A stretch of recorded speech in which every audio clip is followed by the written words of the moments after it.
What's next? What's next? What's next? Because here's the thing, you're running two businesses. You're running the business of today and the business of tomorrow. That's good. Right? You have what's going on today, which you're managing, but then what's next? Because everything is constantly changing and everything is constantly moving.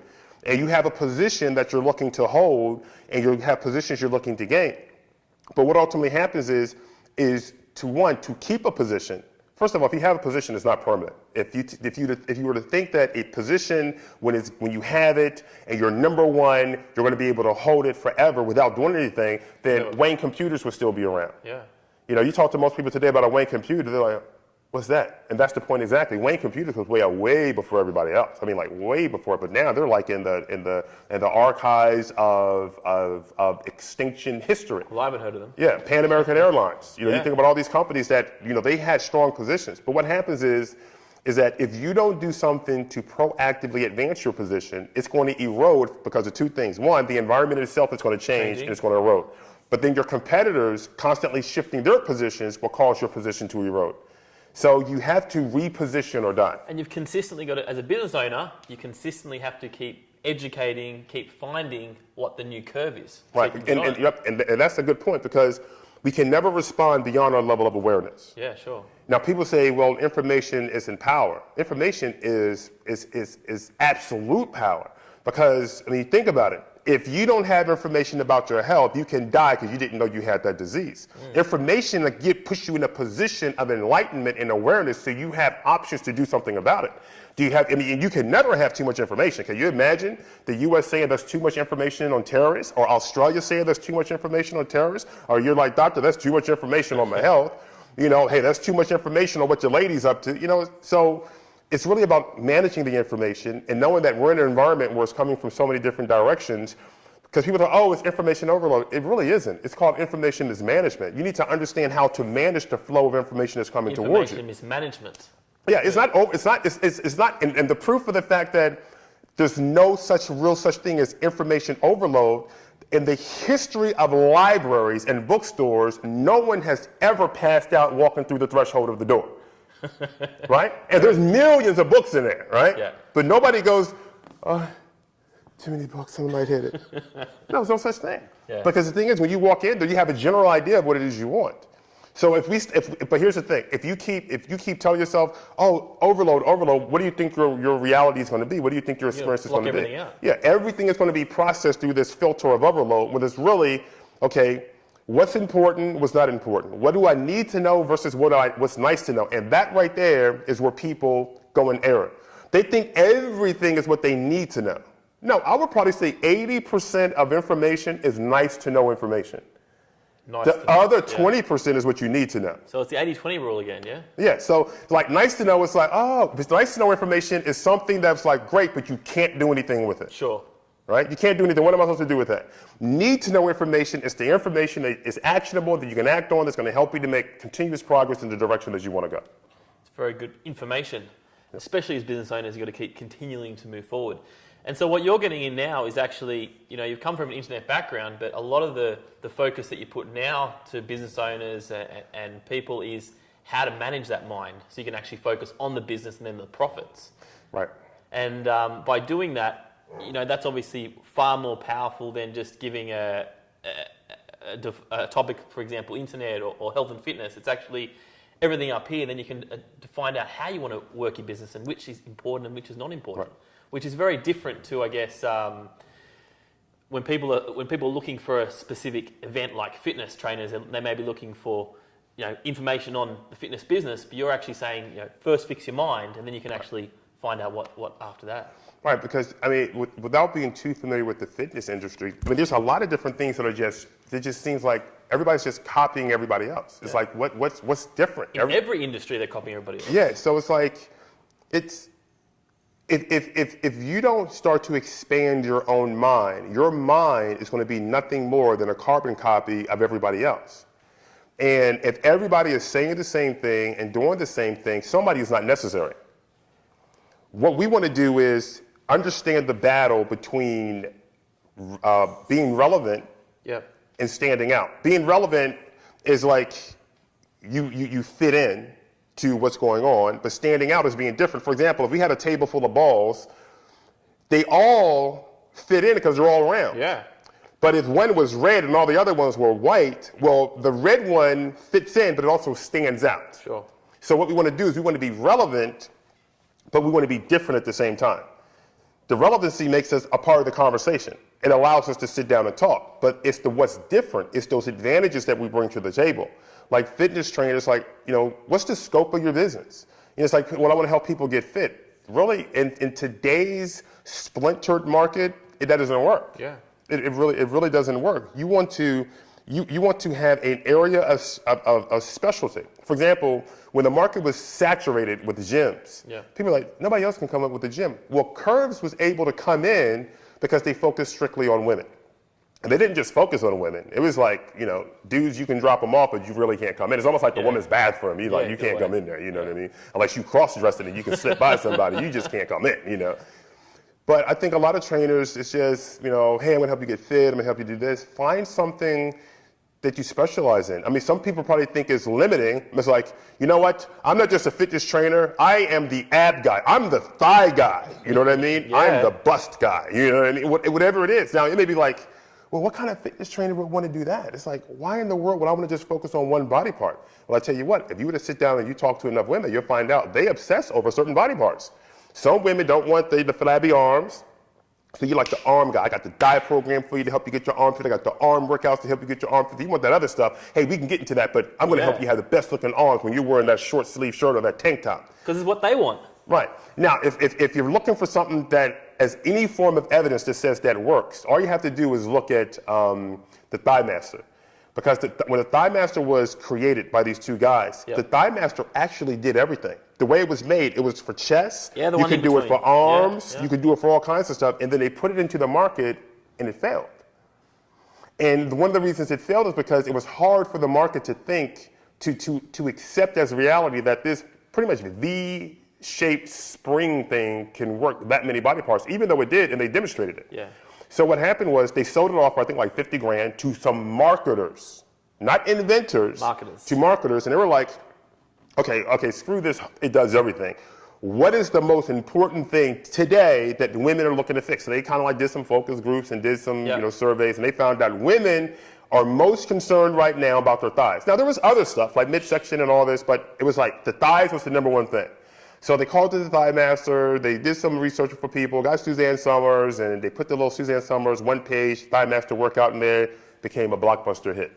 Because they found the right person and they found what the audience wanted straight away. And if people thinking that it was Suzanne Summers, it wasn't, because the product took off the moment it was called the Thigh Master. When they first released it as the Thigh Master, Suzanne Summers wasn't like the face of it. And even when Suzanne Summers came on board, while it was selling well, it was marginally profitable. What took it over the top for profitability was a 10-cent sheet of paper, which was one page, called the Suzanne Summers. It was Suzanne Summers Thigh Master Workout.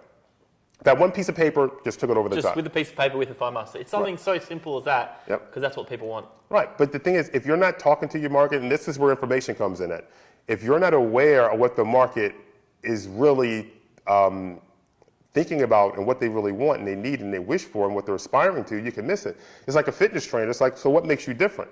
If you can't answer that question, then you're going to have a problem. It's like if you look at the fitness products that have been able to succeed in a world where you think like it was overdone with Jane Fonda and Richard Simmons, there was an evolution when you had PX90, Insanity, and all the other different ones that came out. And if you notice, once you think there can't be any, really when PX90 came out, it's huge. But first of all, people like, Tybo, that's it. What do you need after Tybo? It's like, this Tybo, Billy Blanks, you don't need anything after Billy Blanks. Then you have all these other things to come out. And, you got Sumba and all this. Huge, But the thing is once you understand where you can come in at, and if you notice, all of these programs have their own unique type of identities. Yep. Many of them are from the same company, but that lets you know that the collective consciousness of thinking over there is pretty strong in understanding how to position products. I mean, think about it for a minute. Think about how many health and fitness magazines are on the rack. For both men and women, and then just for men, and then just for women. And every single month, I'm like this, how many different ways can you tell a person to do a crunch? You know what I mean? Yeah. It's like, how many different ways can you tell a person, less calories in, burn more calories. Yeah. You know, it's like, it's absolutely amazing. But it lets you know that it's doable. So, and people are like, oh, the market is saturated. I think that's more of a figment of people's imagination than it is something that's a reality. But if that's your thinking, that's it. They don't want to continue and grow. Yep. It's been amazing. It's been a long getting raw. I guess I'd like to ask all our guests, what is the biggest mistake that you've made in your life? Trusting without supervising. Okay. When you're growing a business, you have to let go of the reins and give it over to people. And you don't want to be a micromanager because that can prevent people from doing their job. Yep. So you really need to strike the balance between trust and accountabilities so you can basically watch the people that you're trusting. You trust them, but instead of saying, I can only trust you as far as I can see you or throw you. Sure. You know what I mean? Sure. I don't trust you when my back is turned. So one of the things that I think really burnt me bad was being naive and trusting, because thieves, cons, and liars and scammers, they prey and feed off of people's trust. And and I'm not saying to go around, with this complex of not being able to trust people. You need to be able to trust people, but you need to make sure you're trusting the right people. Sure. Because the only way you can be betrayed, the only way somebody can steal something from you that's close to you is that you have to trust them enough to allow them to get that close. And that right there is probably one of the biggest mistakes I made. I really didn't vet the people that I was trusted. Sure. Okay, great tips. Now, as you can see, Stephen is a wealth of information. He doesn't stop talking. But This could be easy for you. It's easy. But where can people find, like, you've got a new show, you've got a new series coming up. Just let's quickly talk about that and where people can find you and hang out and just chat and see you all the time. The Success Sculpting Show, which is really all about helping people to sculpt a more meaningful and memorable life of success. Because we're all being sculpted and molded. Either we're proactively doing it ourselves, or we're being sculpted and molded by environments and circumstances and other people. My whole thing is let's take charge and sculpt who we want to be, as opposed to being molded by circumstances and molded by environments. Developing that level of mental toughness to be able to have the resiliency and the intestinal fortitude to bounce back and keep going in the face of no matter the odds. To be able to have that unwavering willingness to do whatever it takes to win, because it's worth it. It may not be easy, it may not be convenient, but we know it's worth it. So really helping people to develop that hardcore type of mentality that's a necessity to win at whatever it is you're going to do, be it politics, business, athletics, I mean, you name it, academics, you name it, just helping people to develop that level of spirit and mind and body to just absolutely crush whatever it is they're going for, despite the pain, despite the setbacks, despite what may be thrown their way. That's nothing. You brush that off. That's par for the course. It's not going to deter me, because this is what I'm about. I love it. Crush. I like that word. Yeah, crush it. That's right, just crush it. So they can go to successsculpting.com. Yeah, we'll put it up on the screen. Yeah, okay, great. It's going to be right there on the screen, something like that, he said. Successsculpting.com. I have a new podcast that's coming out. I just did a live video stream, and I'm going to be posting some clips from that online. Lots of great content, just really helping people to just crush it. If people want to actually see some of the feedback from one of the recent live things that I did, they can go to successsculptingfanreviews.com. Okay. There's a lot of feedback posted over there, and when they get over there, they can just go to my fan page. Great interaction, great community. You're always online. You're always commenting, liking stuff. So. I love to give people something every single day that really gives them that fuel. And the good thing about Stephen's program is you give so much free stuff to people. Like, all these things are a lot of free stuff, and they're just getting this valuable content off you, which is awesome. Yep. I remember a long time ago, old mentor of mine said, if you give something to somebody that they can't get from someplace else, they're going to keep coming back. So I don't want to give what everybody else is giving, and I don't want to give it at the level that everybody gives it. I want to go above and beyond. So at the end of the day, when everybody checks out, what's going to be the legacy? What's going to be the story? When it's all said and done, because you came in with nothing, you're going to leave with nothing. No matter what we accumulate here, nothing goes with us. We don't. So I like to keep things in perspective.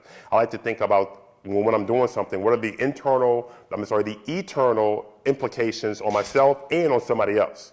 Because at some point, there's one game that all of us lose, and that's the fight for death. death always wins, you know? And some people don't like to go through life thinking about death, but I think that can kind of be a mistake. It's not about having this obsession with death, but if you understand it, it helps you to keep other things in perspective, because if you're going through something, it's like, but what does this mean in the scope of the big picture of your life? You know, and when it's all said and done, if you're on your deathbed, are you going to be just thinking about this moment, this person, this situation? Yeah. Your life and your purpose is bigger than any small scuffles that you may have along the way, any stumbles you may have along the way. So the idea is to, while we can get caught up myopically in these moments of pain, to be able to pull back and look at it holistically and understand in the big scheme of your life, where does this fit in? And if it really doesn't fit in, let's not wrestle with it. Let's let that thing pass on, and let's not let it derail us, which is what a lot of stuff tries to do. Yeah. These distractions come in to try to derail you, and if we don't have a strong sense of purpose, if we don't have that vision and that beacon that keeps us on the path, it becomes very easy to just start chasing all of these different rabbits called problems and people and issues and all that other kind of stuff. And next thing you know, your whole life, by the time you get to the end of your life, it is nothing but this big melting pot of messes, because you didn't focus on the one thing that you knew that your life would bring meaning to your life and meaning to other people's lives. Love it. Awesome knowledge. Thank you so much. Yes, sir. And we'll be in touch, and we'll see you around online with your show, with your live show. Absolutely. It's going to be fun. Thanks, guys.